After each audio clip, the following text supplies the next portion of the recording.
Hello, Kim. Hello. Please tell us about your new book today that you're going to publish. Thank you. Yes, it's actually coming out next week from Superbooth.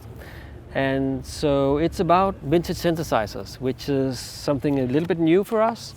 And it's the first book not written by me actually, or that I've been writing part of. It's Mike Metlay, who's usually our editor, who's been doing this job with a handful of trusted people, who really knows their stuff, like Gordon Reed and Mark Doty and Chris Meyer, Colin Russell. So it's well researched. It's really accurate in a lot of stuff, and as much as we could. And the photographs are the main act here of the synthesizers, having big photos. So you were actually able to find all these old synthesizers to make new photos of them? Yeah. We worked with three very nice collections or museums, IMIAB in the US and SMEM in Switzerland, and also Synthorama in Switzerland.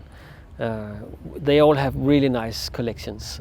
Swem, I think I saw photos of once. It's the huge hall filled with keyboards and exactly. Like a big warehouse. Big warehouse. Yeah. So okay, we actually stayed a week in Switzerland, Peter Marr and I, Peter the photographer, for this, and took a lot of photos. The main photography for the book is from Switzerland, and with different color backgrounds, and ensured to get all the different details of the synths, and get up close also, and nice overview photos. So that's been a lot of fun. I know how to dust off synthesizers now.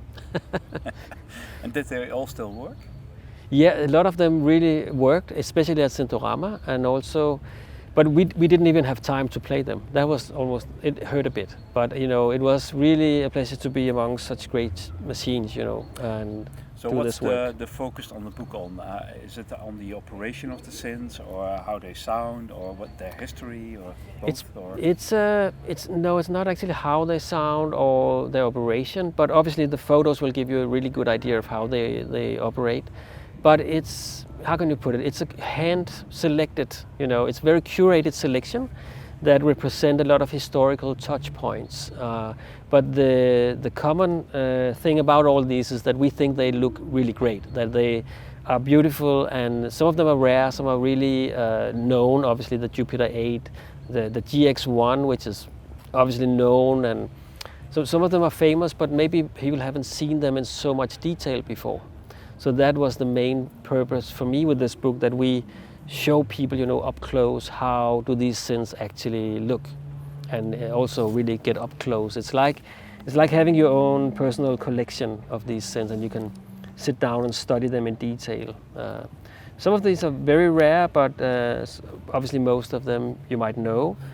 And we even talked to the creators of some of these synths whenever possible to verify data, but also get some inside information. How many synths are in there? That's approximately 60 synths. We have a really good overview in the beginning, but also we have, let's see where it is. We have a little additional synths in there because we, obviously show, with the Nord lead, we show the other Nord leads, for example. So, but we've tried to focus on one family or one synth. With the Korg PS series, we have the 3100, 3200, 3300. I think that's the first time you see those, and all three of them together. All of three of them together, and also like really big, nice photos of them, like this stuff. Yeah, the photos look really spectacular, I must say. They are. They really are. It's. I can look at this all day, and you can get lost in this. Really, the danger, I think, is you might want to pick up some more vintage synths for your collection. Well, we can try, but we all know they are getting more rare by the day. And, exactly. Then it's good to have them documented, I think. So, what did Vince Clarke think of your book? Writing the foreword and looking at the collection or the selection that you made? Yeah, it was really nice to have Vince writing the foreword. It was an obvious choice also, and he has a lot of these synths himself. But he was actually quite surprised that there was some he never heard of, and some he only knew very little about. So that was an interesting read. It's going to be an interesting read, the whole thing for him also.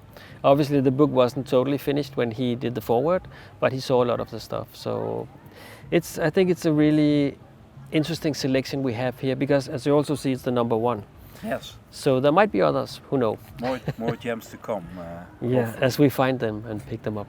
In your previous books, there's a lot of background information around the actual topics. Did you do that in this book as well? For instance, in the Moog Patch and Tweak book, there's a lot of background information about synthesis and how filters work or things like that. Was there room in this book to address some of those topics? There was a little bit of room because the photos take up a lot of room. But obviously we think that for all the books, mostly from Bjooks, I think we want both experienced synthesists or people who really knows this to have a really good read, but also newcomers to synthesizers, because they might just enjoy, you know, the beauty of these synths. So we have like a few pages in the beginning to show, you know, how does subtractive synthesis work, what's the different parts called, etc. But that's also to get the most out of this book, and we have a comprehensive glossary in the back also.